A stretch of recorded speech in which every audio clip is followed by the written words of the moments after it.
Good evening. Welcome to tonight's meeting. Thank you for joining us. This is a live broadcast from the Workers' Party of Britain.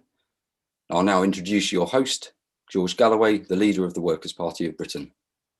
Thank you very much, Rob, and thank you, members of the Workers' Party of Britain, and welcome also to the members of the public who are watching live or will watch later. The first thing I want to say is to apologize for the obscene invasion of our space during last week's transmission. Those of you who were there will know that we were attacked, virally at least, by the transmaniacs. And I apologize if anyone was offended by the obscene imagery and words that they were able to put on the screen. I want to make it clear to them and to all who are opposed to us that you will not intimidate us. We will never back down. Not one step back is our hallmark. And you'll see that increasingly as the years go on. We stand up for what we believe to be right. We fight for it with whatever strength we can muster, and we do not resile from it. We disdain to hide our views on these matters as on others. Now, I didn't intend to return to this question, not least because I regard the grossly, vastly disproportionate amount of time devoted on what passes for the left in Britain, no doubt elsewhere also, but in Britain, a grotesquely disproportionate amount of time is expended on something which can only be an issue for a tiny, tiny sliver percentage of our population when we have so many gigantic issues that are in the face of the vast majority of the people of this country. I don't like to spend too much time on it, but I have to return to it because of what happened yesterday, which was broken in the Times this morning, and which has dominated the chat shows and the political commentary throughout the day. And that is the extraordinary, let me put it that way, démarche from the Sussex Health Board, which redefined certain key terms in the lexicon, in our vocabulary, in our language, about one half of the population of our country. So it's important. It turns out that women who give birth to children in that health board will no longer be described as mothers, but we will be described as birthing parents. And when they, as anyone with any sense does, if they are able to do so, breastfeed their new baby, they will not be breastfeeding them, they will be chest feeding them. And this monstrosity, this extraordinary development from a health board in the Brighton, Sussex area might have been forgotten if it had not been compounded on the television today by a senior figure on the Corbynite left of the Labour Party. Now, Richard Bergen is a friend of mine, and I sincerely regret having to say this. But I have watched, as many of you will, have watched the video of him on the BBC Politics programme this afternoon, in which he repeatedly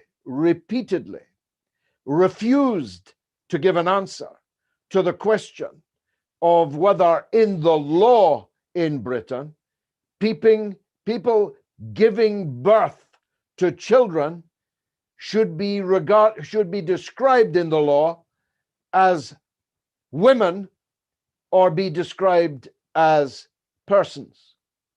Now, this, I'm very sorry to say, is entirely typical of what has become of what describes itself as, and unfortunately gives the rest of us a bad name, as being left-wing politics.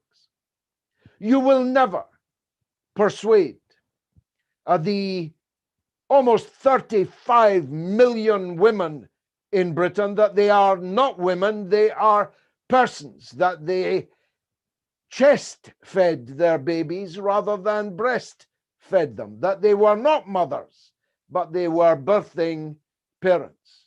This is a kind of madness. And it's bad enough when it comes from the woke, tiny minority.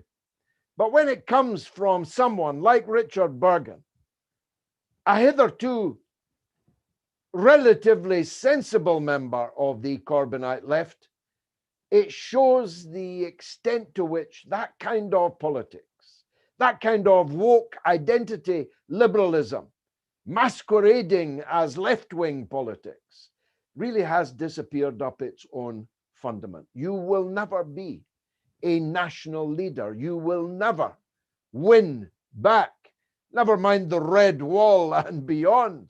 You will never persuade working class people, particularly women, but not only women, because men have mothers, men have sisters, men have daughters, and they will never be persuaded that this relentless attack on women's rights, women's identity, which is what the other side of the coin to transmania is. You will never be a national leader. You will never be a working class leader if you cannot answer that question straight, if you cannot be honest about that question. It is women that give birth to babies. Hallelujah. We would have no human race were it not so. It is women who, if they can, breastfeed their children, not with their chests, but with their breasts. Now, none of this need have to be said, but it does, because in social media and on sofas everywhere, everyone that has caught this broadcast by Richard Bergen today, except for a tiny, tiny proportion of left and ultra-left liberals, is scratching their head in disbelief. Labour cannot bring itself to say the word woman for fear of offending a tiny number of trans maniacs, most of them themselves not trans people, but who have become obsessed, infatuated with this ultimate identity politics issue. Now, we don't take this view because we're old fogies. Look at me. I'm not an old fogey. I'm not a prude. Anyone that knows anything about my life knows that that is not true. We're not phobic about anything. I wear as a badge my Stonewall Award for standing up for gay people long before Corbynism, long before it became a de rigueur in British political life. I was a champion of gay rights when it was not popular. I have been surrounded by gay people, working alongside me at my right hand all of my adult life. None of this has anything to do with any kind of phobia. We're standing up for women. Women's rights to be honored and cherished as women. Women's rights to have their natural role in life honored and cherished. And women's rights to protect their space, to protect their place in the world. That's why we take the view that we do. not because we're phobic about anyone. If a trans person joined us tomorrow, they would be as welcome as anyone else sitting next to us. We'll treat them exactly as they wish to be treated. But we will not deny science and biology. We will not defy logic and common sense. They can act like a woman. We will treat them like a woman. But don't ask us to believe that they actually are a woman, because a woman is a carefully defined, I believe, divine creation. And that's not up to self-declaration any more than I can declare myself to have become Marcus Rashford. This is an offense against reason, and we will never defy reason.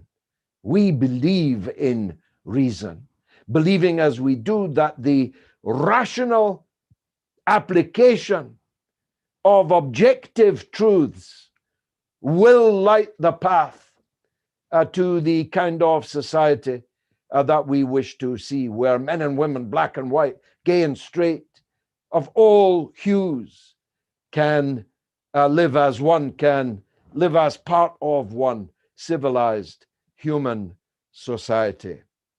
So I had to say that because it's the season. It's the season for this kind of madness, like those campaigning now to put Andrew Neil's new GB News channel off the air before it's even on the air, on the basis that it's going to be right wing. Unlike that nice Mr. Peston on ITV, unlike that nice Mr. Marr on BBC, it's going to be right wing. I don't care if it's right wing or not. I'm against closing down television stations for political reasons. If only for the reason that one day they'll come to close me down and close us down. Why do you imagine, those of you who are involved in this, that this kind of closure, this kind of cancel culture will stop one place before it reaches you? Why do you imagine that feeding people to the crocodiles will stop those crocodiles eating you? Haven't you learned anything from this last period? If they close down GB News, how long before they close down the mother of all talk shows? How long before they close down Sputnik? How long before they close down this broadcast, our Twitter feeds, our pages on Facebook? Don't you see the madness of this woke culture? As it happens, I actually think that Andrew Neil is, by the length of Sauchiehall Street, better than Peston, better than Marr, better than Koonsberg. At least he gives a hard time to everybody, not just Jeremy Corbyn. And if Jeremy Corbyn couldn't stand up to Andrew Neil, perhaps he wasn't the answer after all. If you're in the kitchen, you got to expect it to be hot.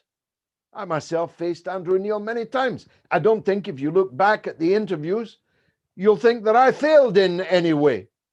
So don't fall for this kind of liberal madness that Andrew Neil's station is going to be qualitatively different from the political coverage we've got in those nice liberal stations that are already on the air. It's in the air. The Scottish government announced today that their new hate crimes bill will, after all, allow the arrest and prosecution of people for what they have said in their private homes at dinner parties. And so someone, say like me, at a dinner party in Scotland, who adumbrated the attitude to the trans issue that I have just done, if reported by someone else at the table in my own home, I could face arrest and prosecution for hate crimes. Now, again, if you cannot see the danger of that, who will define what is a hate crime? We've got a government defining hate crime that spends most of their day and night either evincing verbally or in practice a hatred of Britain, a hatred of English people. Yet they are defining a new category of hate speech to which anyone at all could fall foul. Any one of our members speaking on this platform, any one of our members speaking on Twitter, even if they're not in Scotland, could face arrest in Scotland if they visited me here for speech which they have made in print or orally, if it fell within the rubric drawn up by the Scottish National Party. Now, if that doesn't frighten you, it should. Now, speaking about Scotland, let me announce that we are putting up a candidate in our first local government by-election in Helensburgh and Lomond North, quite the most beautiful constituency in the entire country. I defy anyone to come up with a more beautiful ward than Helensburgh and Lomond North. It would be a joy to represent it on the Argyll and Bute Council. And we are standing in the by-election there in March. And when the nomination papers are in, I'll announce maybe next week who that is. Sorry, Lomond South it is. And the by-election is on the 18th of March. So that's Helensburgh and Lomond South. Loch Lomond, you know it, is on the 18th of March. And we're going to give that a good go because our candidate is a local man, a key worker who's lived and worked there for years. We're going to give that a good shout. So our first local government candidate will be announced imminently. And I hope to be in a position, again by next week, to announce our first Westminster parliamentary candidate. Also, I just need to confirm with my comrades in the leadership of the party the process by which we can announce him. So we're off and running. We are off and running, of course, in Scotland under the Alliance for Unity. And if you are watching this and live in Scotland, then we would very much like you to put yourselves forward as candidates. We're standing 56 at least candidates for the 8 regions of the country. And although we have a lot of candidates, we still have some vacancies. So please get in touch if you're interested in being a candidate for the Scottish Parliament. Now, on to other matters.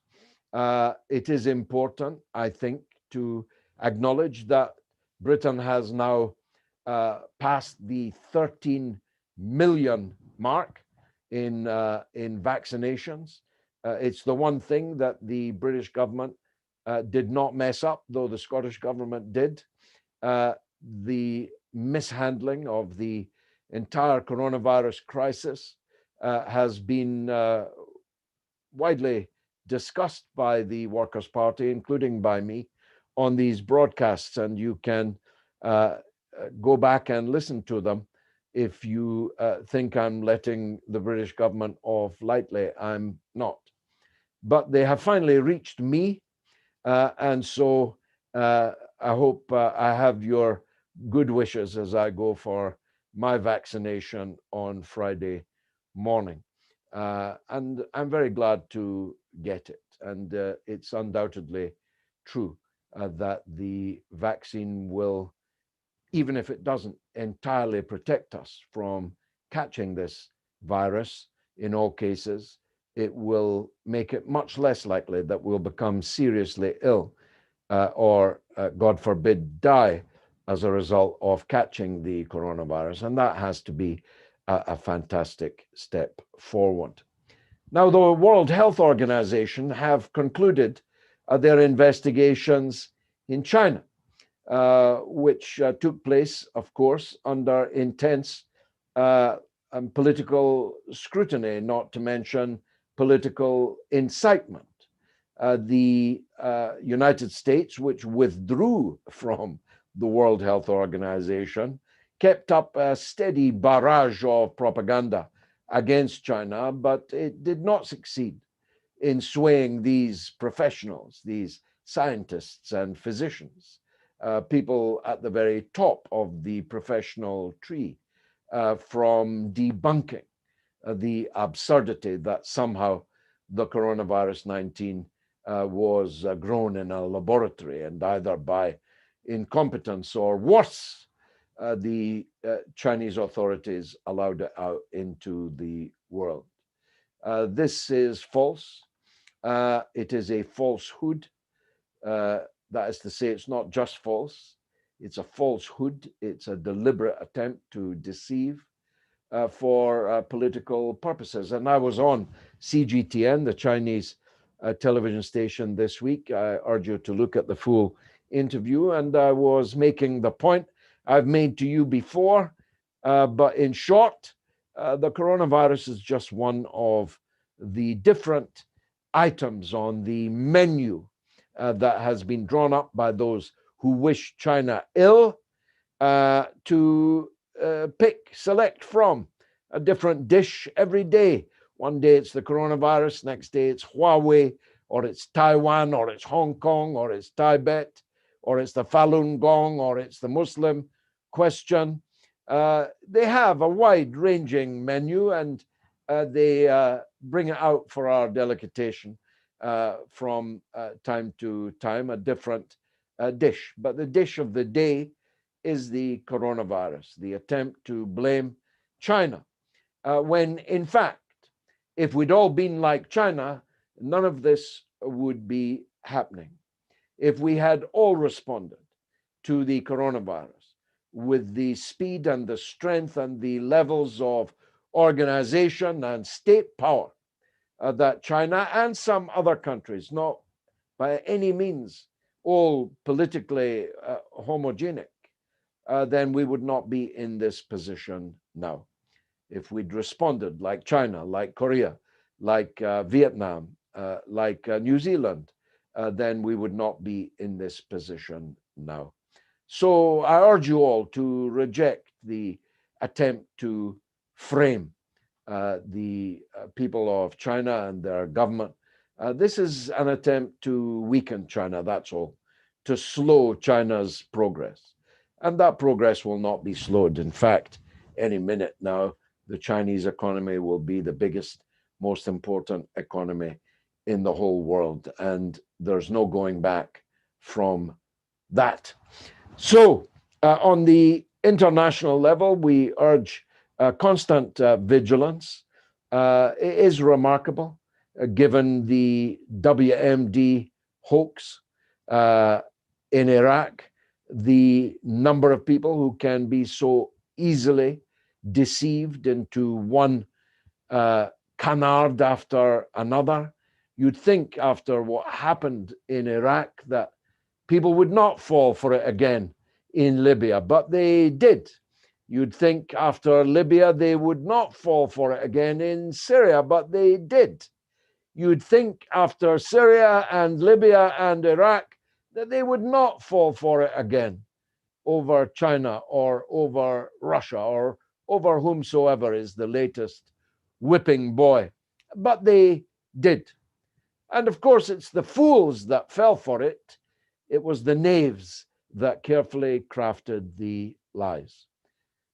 Finally, on a very bright spot indeed. The process in Latin America, which once looked so positive and then so dastardly, is now bright again, following on the victory of the left in Bolivia and the return to the country of our hero Evo Morales, to a hero's welcome from the masses in Bolivia.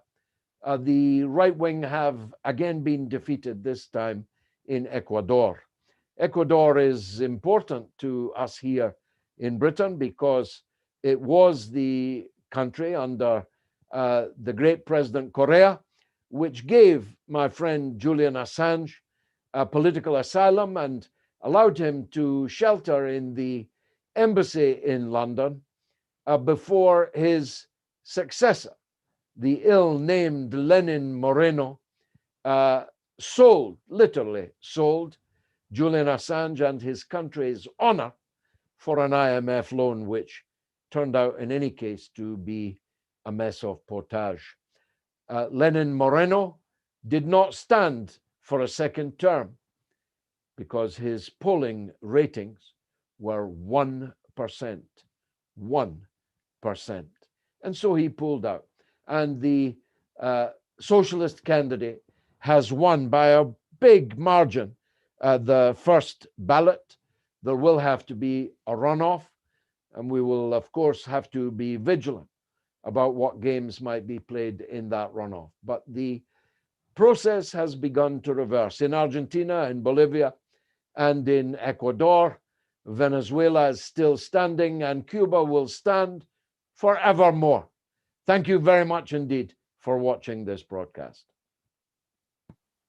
Thank you very much, George. Right, we've got some contributions from members to come up. So I'm going to come to Ben in Edinburgh, first of all. If you can unmute yourself, Ben. Hi, Ben. Hello, George. Hi. Thanks for bringing the conversation back to rationality regarding the issue we spoke about. I'd like to bring the conversation around to something that we need to talk about, I think, which is rank and file organizing among workers. I mean, as you know, the British gas workers are being attacked by Centrica using the fire and rehire. And it's terrible, but they do have one thing, which is a union that's willing to fight for them. An example of some workers who are less fortunate here in Scotland, at least until recently, were the cleaners in schools across Scotland, who have seen reduced staffing levels and unsafe working conditions, including a terrible lack of PPE.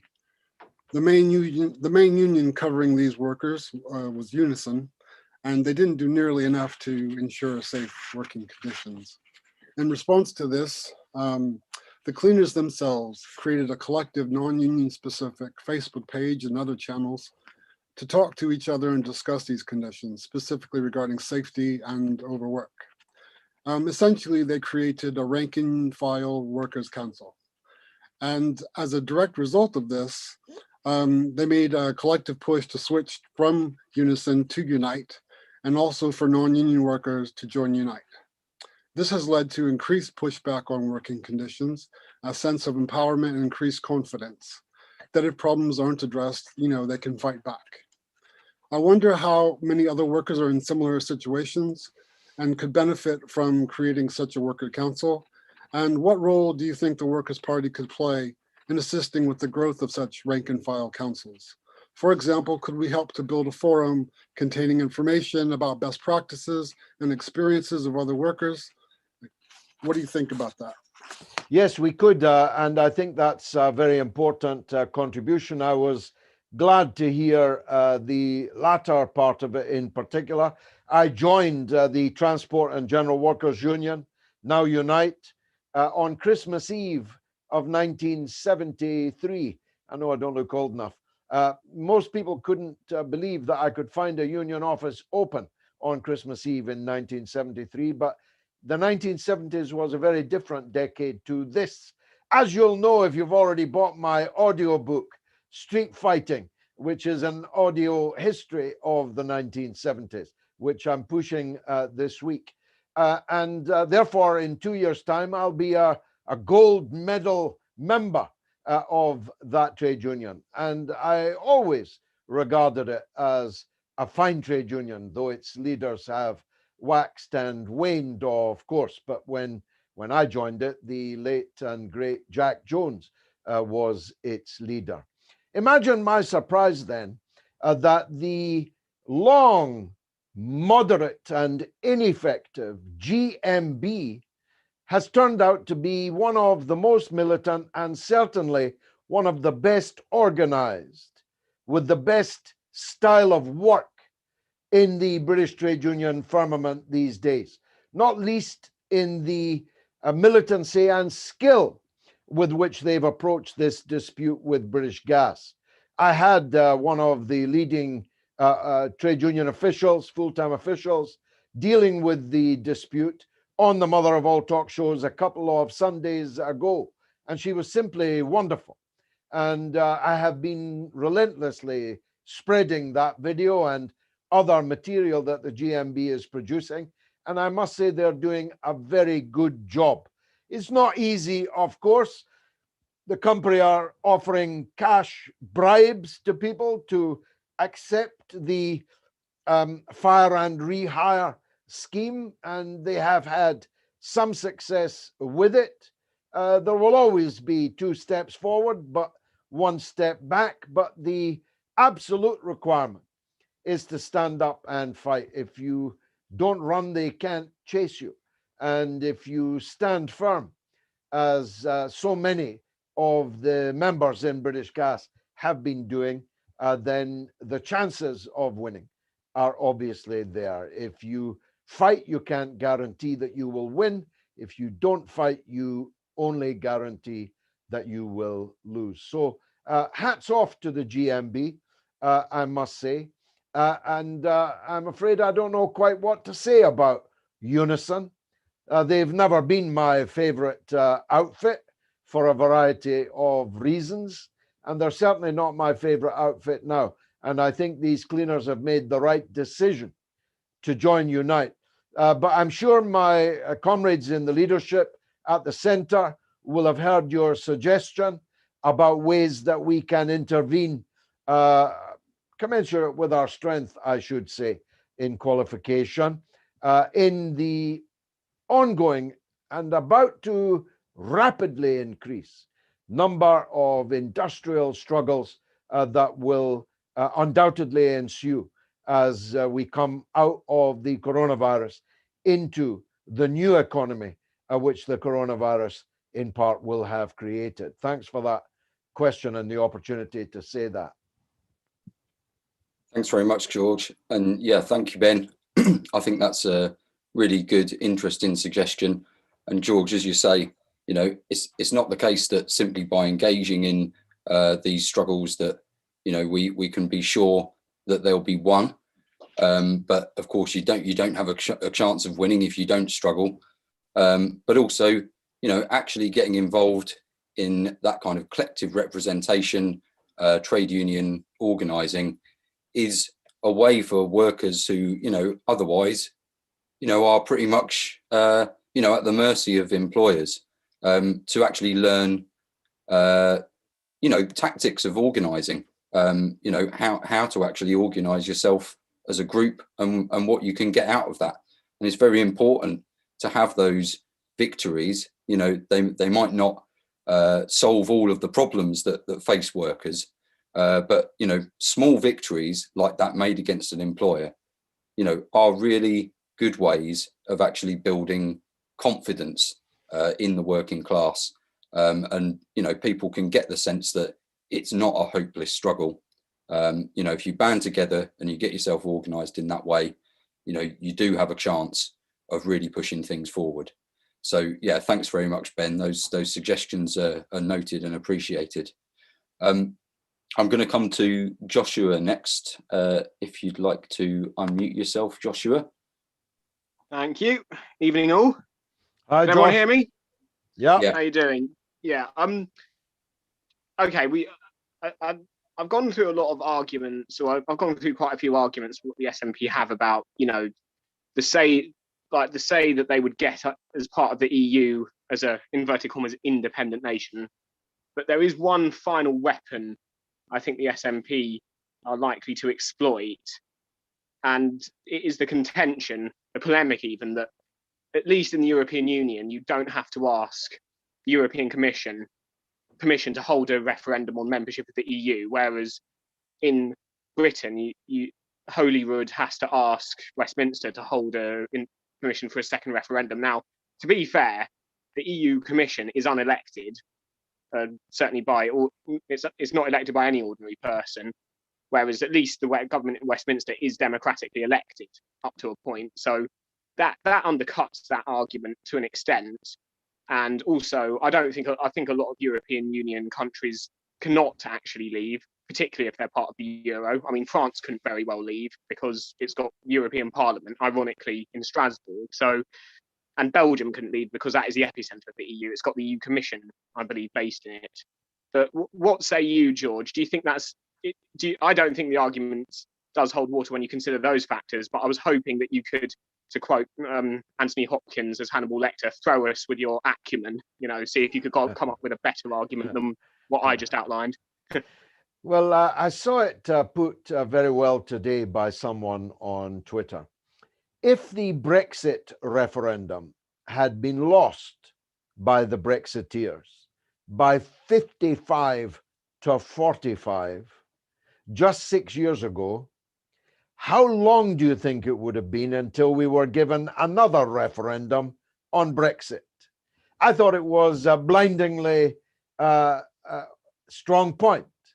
The idea that you can keep having referendums until you win them is perfect nonsense, because it means that the country that we chose to have 6 years ago with Scotland in Britain is constantly having to justify its very existence. Or to paraphrase, the separatists only have to win once. Those who are against separatism have to win all the time, every day. We can't go on like that. The Edinburgh Agreement was very clear in black and white, and it was signed by both Alex Salmond and Nicola Sturgeon. One of the last times the two of them duetted harmoniously together. And it said that this was a decisive referendum that must be accepted by either side, by both sides. And it was repeated ad nauseum by the separatist leaders that this was either a once-in-a-generation referendum or a once-in-a-lifetime referendum. Now, I'll take them at their best point, which is that it was a once-in-a-generation referendum. And I'll even go further, although some people say a generation is 30 years, some say even 40 years. I don't agree with that. I think it is reasonable. We could even set the date now, that 20 years, a political generation, 20 years after the last one, we can have another one. That would make the next Scottish separatist referendum in 2034.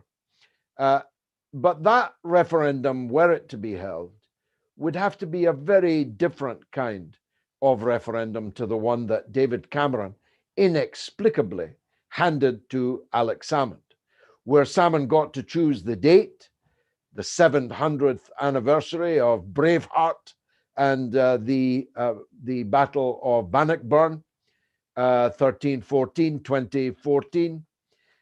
He got to choose the question so that Salmond could be the happy, smiling yes face, and we had to be the mean, scowling no face, and perhaps above all, the franchise. A franchise so absurd that, now I'm not making this up, a 16-year-old Chinese prisoner in Barlinnie prison had a vote in that referendum, but a Scottish soldier in the British Army stationed in Catterick did not have a vote in that referendum, in which the captain of the Scottish football team did not have a vote, because the captain of the Scottish football team will usually either be living in Liverpool or Manchester, but the captain of the Lithuanian football team, who by happy circumstance was temporarily living in Edinburgh, did have a vote on whether or not Britain would break up. All of these absurdities will have to be dealt with between now and 2034 in a Clarity Act. And we have laid out the bones of that Clarity Act, which would codify how often this question can be returned to, what the franchise would be, what the question would be, and so on. And that's what we should do between now and 2034. But the best way to get off this never-endum, to get off this hamster wheel, is to deprive Nicola Sturgeon of her majority in May at the Scottish Parliament elections. And she's doing quite a good job at ensuring that without anyone else having to do very much about it. Thanks, Josh. Thank you, Joshua. I'm going to come to Ewan down in Bristol next, if you're able to unmute, Ewan. Hi, can you hear me? We can. Hi, Ewan. Yeah, hi. Hi. Yeah, it's just to talk about what Ben was actually talking about, the hire and fire thing that's been going on. And it started with Asda's with something called Contract 6, which basically raised the hourly pay to £9 an hour, but got rid of their paid breaks and their bank holidays you had to work, apart from like Christmas Day and things like that. Pay cut for overnight, not pay cut, hour cuts for the people that worked overnight. And it's just gotten worse from there, really. There's more like with the British Gas, and also now by the looks of it, Tesco's is now doing something similar in Scotland, funny enough, in Livingston distribution depot, where there's going to possibly be strike action, where they have said the same thing to them, that they're going to fire them and then rehire them back on, but with less benefits, and also having made a huge profit. Well, huge profit as in 29% last year, and still trying to make money up by cost cutting. I just want to know what you think, if there was anything more we could do, like try and help those sort of people that are in that pressure to either take a less paid, better job, or end up losing their job. Well, obviously, these are primarily matters for trade unions, the defensive formations of the working class. Our stand is the stand of A.J. Cook, not a penny off the pay, not a minute on the day. And we will support any workers whose conditions, wages are under attack by ruthless, unscrupulous employers who are themselves in receipt of state-funded largesse on a gargantuan scale. The state has been supporting these big companies to a huge degree, and some of them have used the state support to pay dividends to their shareholders whilst cutting the conditions and the wages of their employees. And this is unconscionable, and we will do everything we can. Again, I say, within our potential to do so. We are a small organization, albeit growing, but we shouldn't overpromise and under-deliver. We cannot replicate the trade union movement, and have no wish to do so. We believe in trade unionism. But yes, companies like Tesco and others who have really made a fortune in the pandemic year, in this year of living dangerously, where Amazon became so overwhelmingly hegemonic, and other companies like them, not, by the way, just in Britain, but in other countries also, in Russia, in China, in Africa, all over the world, these big distribution companies that have the ability and the logistics to deliver straight to people, cutting out stores and the staff that work in them, have all massively enhanced their profits. It's one of the reasons why we agitate for the corona tax, so that the people who've done best out of the war will have to pay something, a small amount actually.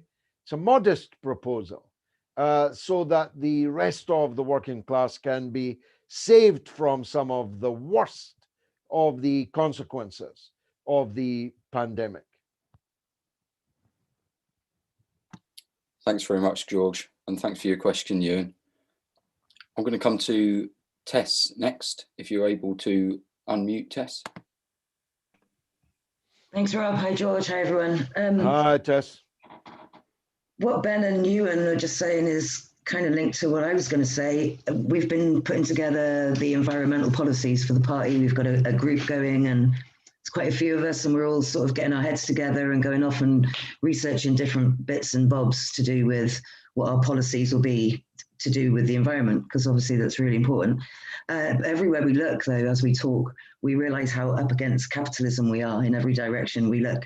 Because as you look through history, all inventions that have ever got through are profit-based, whether they're, whatever inventions they are, everything has always been profit-based. And the real challenge seems to be coming up with options and solutions that are, we have to ensure that every solution we come up with is not based on what's best for profit. It has to be what's best for us, for the planet, for the environment. There's no point paying any lip service to these ideas and just saying, oh, we're doing a green this and a green that. So, much as we're up for a green revolution, it can't be allowed to be just another profit-making exercise for these great big companies. I've been speaking to a fisherman friend of mine, and I haven't quite got my head around what he's been telling me, but roughly it's to do with the fishermen after Brexit getting the quota back to the UK, at which point, though, small fishermen won't be able to afford the quota because it's expensive, and they're limited anyway because of small boats and small enterprises. So what he thinks is going to happen is that the quota will go to massive business, thereby to be, I think, rented out to the small fishermen at profit. And it seems that no matter what we do, everywhere there's this profit aspect. You just can't escape it. And what we really need to be looking at is, this late stage capitalism, all these problems that we're dealing with, they're just always going to be there for as long as capitalism is working as it is, because it's not working. Nothing is ever done for what's right for us. It's always done as what's right for who's in charge at the top and making all the dollar. So if anyone wants to get involved, incidentally, in the environmental group, give me a shout. But I wanted to just bring that up and say, like, everyone in every situation, in every little thing we're bringing up in every aspect of society, it's just obvious, isn't it, that everything has always been profit-based, and that's what we need to lose. Well, it's wonderful that you're doing that, and I look forward to seeing the policy that you bring forth. The tendency to monopoly is, of course, intrinsic within capitalist development, and the picture you paint of the fishing industry is a case in point.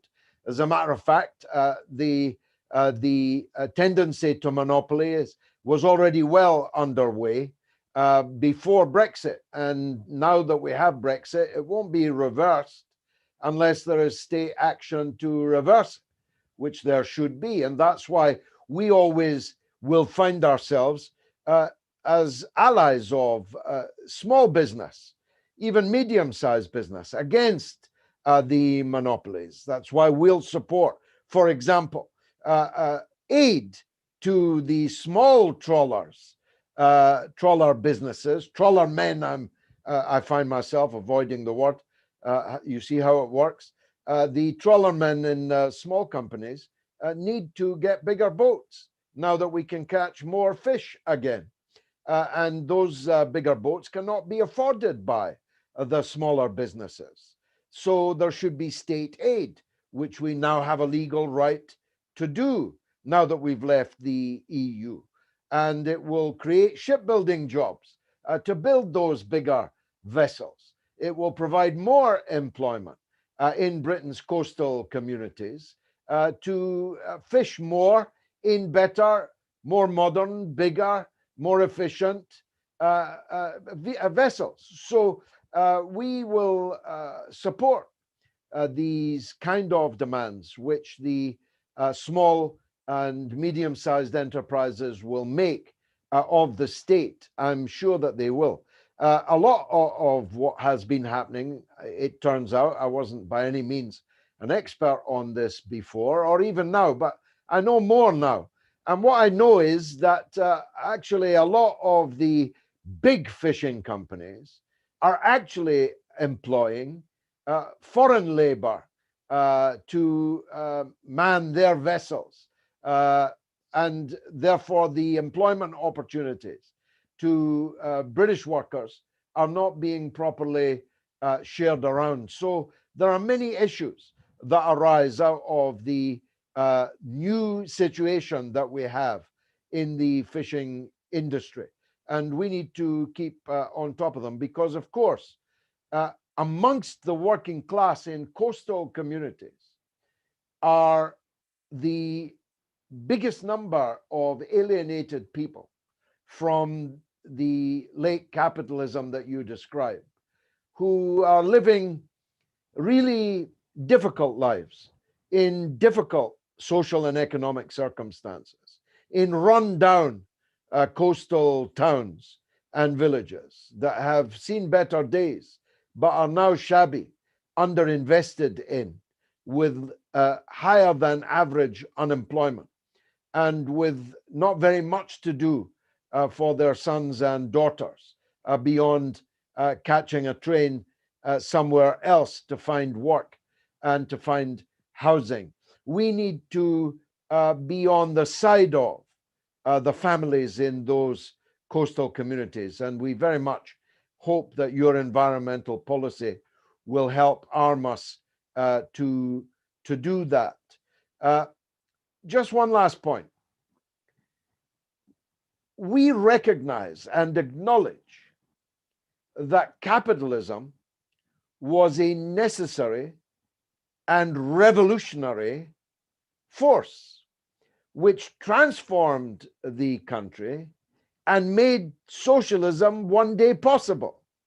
If there had not been the Industrial Revolution, the capitalist revolution, there would have been no talk of socialism. Our case is that now we have reached, indeed for some time, we have reached a stage where capitalism is holding us back, not leaping us forward as it once did, but holding us back, and that we could better develop a human society worth living in with greater sustainability and the possibilities of a happier future if we could move beyond capitalism, not undo it.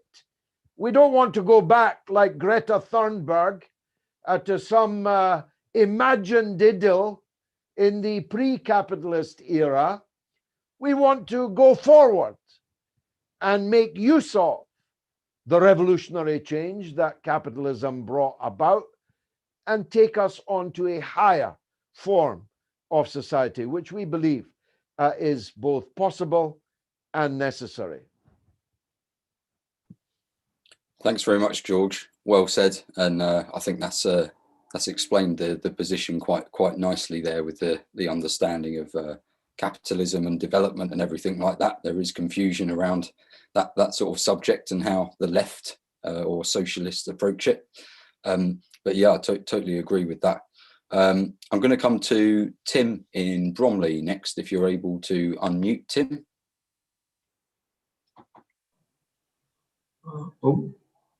Am I off? Can you hear me okay? We can. Yeah. Oh, hello, Rob. George, very good to see you, and good evening, colleagues and comrades. It's been a really good and interesting discussion. I had a quick chat with Rob actually earlier. I mean, if I can just say a little bit from myself, I mean, I've only recently joined the party at the beginning of January, having been a member of the Labour Party for 40 years. So I joined the Labour Party in 1980. And I've been active in that party, and I've been shortlisted for parliamentary seats in the past.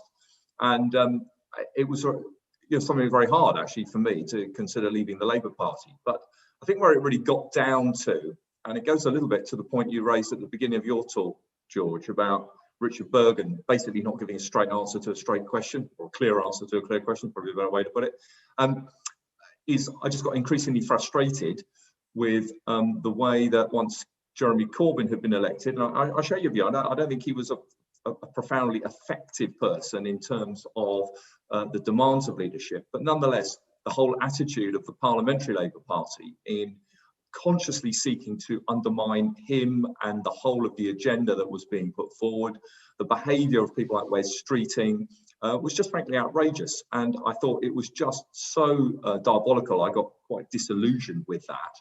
I've never regarded myself on the extreme left, I still don't, but I believe very strongly in clear social justice, in challenging the excesses of a capitalist system, ensuring there's a proper and robust framework of rights and support for workers, and making sure, frankly, that we improve the living standards of most people, and we address the greed and the excess at the higher echelons of society, which is generated through a monopoly capitalist system, in essence of driving excess profit and driving surplus value from labour. In other words, that workers do not get the full value of what they create through their work. And so the way that the Labour Party have behaved in completely undermining what was still, I felt, a really good and sensible platform that was put forward in the last election, frankly, I found despicable. I was just so deeply underwhelmed by Keir Starmer as leader, trying to do the old wrap yourself in the flag stuff. And I felt the whole issue in the way that the press had reacted to the issue of anti-Semitism in the Labour Party and the way it was used, I thought was just abhorrent. And anti-Semitism is abhorrent, but the way that it was used, in my judgment, as a way of attack rather than actually addressing the core issues, just left me cold. And I got, frankly, also bored, tired, frustrated, call it what you will, with the whole approach of the Labour Party to foreign policy. I mean, frankly, there was no difference in the policy in respect of foreign affairs between the Labour Party and the Tories. I couldn't see a difference. And it all just seemed to be cozy in the main to the United States. And then whenever the US might change its view, then the Labour Party would change its view. So I found that really to provide a credible alternative, I got to the point, and there was a tweet actually from a comrade who was on Twitter today, who said it's his statement that whether or not the Workers' Party were going to win a general election or not, actually isn't the point. You get to a stage where you think, do you know what? I can only be true to myself, and I can only make the change that I can make. As Gandhi said, be the change you want to see. And if I do a change and make a change, maybe someone else will. And then maybe someone else will. And then maybe someone else will. And it builds that momentum. So for me, it's actually feeling from a position where, having left a relationship of 40 years standing, I actually feel really liberated. And I sort of feel already, frankly, in an environment where, putting it bluntly, amongst friends, comrades, people where actually we just want to make a change. We're not idealistic in a naive way, but we're trying to drive real and important change and to use our influence in whichever way we can, whether it's within trade unions more broadly, through the fact that we have a very high profile leader in you, George, who's very articulate, and you have a very strong presence, then actually we can make our voice heard and our influence felt. And frankly, whether we're circa 4,000 members or not, I think we can magnify the effect that we have through working collectively and through putting our case so clearly. So it's really a pleasure for me to be actually part of the discussion today. I just listening to the debate that we've had shows, I think, the maturity and the focus that all of the contributors have had today. And I think, George, with your profile as well, and with the leadership that we've got, I think we can have a real impact. And whether it's on the Scottish issue, in the referendum, more broadly on workers' rights, on international position, I think we've got a lot to offer. So I think we should take our voices. We may be small, but I think we're perfectly formed and we can make a loud voice and have a big influence. Wow, a star is born. Sign that man up for whichever constituency he's living in and put him forward now for Parliament. Absolutely wonderful contribution. First of all, welcome, warmly welcome on board, not least because of the good taste that I can see on the wall behind you.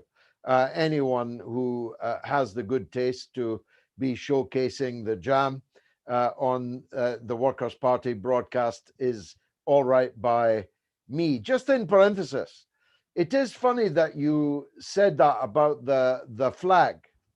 There is no other left wing in any country that would have a problem about having their own country's flag on view. The Georges Marchais, the most popular politician in France, the former leader of the PCF, the Communist Party of France, he talked about building socialism in the colors of France. And that's what we want to do also. The problem with Starmer and his flag is that it is so inauthentic, just as wooden as his taking the knee, but also the fact that you just know that a substantial section of the Labour Party, including on its left, perhaps especially on its left, really doesn't like this country very much, really doesn't like the people of this country very much. And that was evident through the whole Brexit saga, where they were so ready to sign up to the view that the working class in the Red Wall and beyond could only possibly be wanting Brexit because of a whole series of negative ists and isms and obes. This was a sign of self-hatred, and the Workers' Party will never fall into that trap. We happen to have been born here. We happen to live here, whether we were born here or not. It is our responsibility to build what we can here. We can, of course, deflect. We could spend all our time on Palestine or on Nicaragua or any number of things. That could be our main political activity, but that is projection. These things are important. Heaven knows I've been involved for long enough in them all. But our main enemy is here. Our main task is here, to liberate the mass of the British people, the people from whom that surplus value of which you spoke is extracted. It's our job to lead their liberation. And there's no getting away from that. And if you seek to do that in language, with iconography, with a set of woke propositions that repels the vast majority of the working people in the country, well, where's that at? Where's that going to lead? How is that going to work? And I don't want to disrespect Jeremy Corbyn. He was once a friend of mine, and I was with him in many struggles. But he's gone now. That period is yesterday. We have to turn the page on it, as you have done. He's never coming back. And actually, he didn't achieve much when he was there. But he's never coming back, whether you agree with that point or not.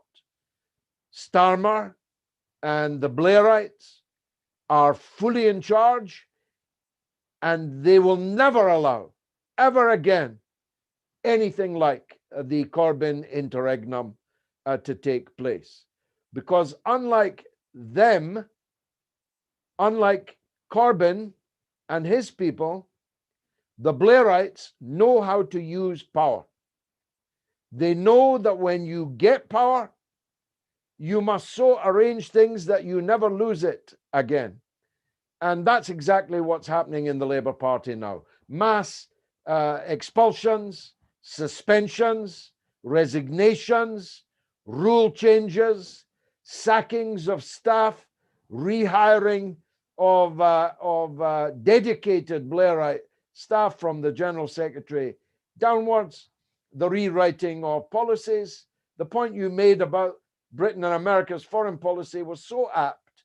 I was thinking just today how the idea of Lisa Nandy sitting down with Mr. Lavrov or the Chinese foreign minister and squeaking her imperialist propositions.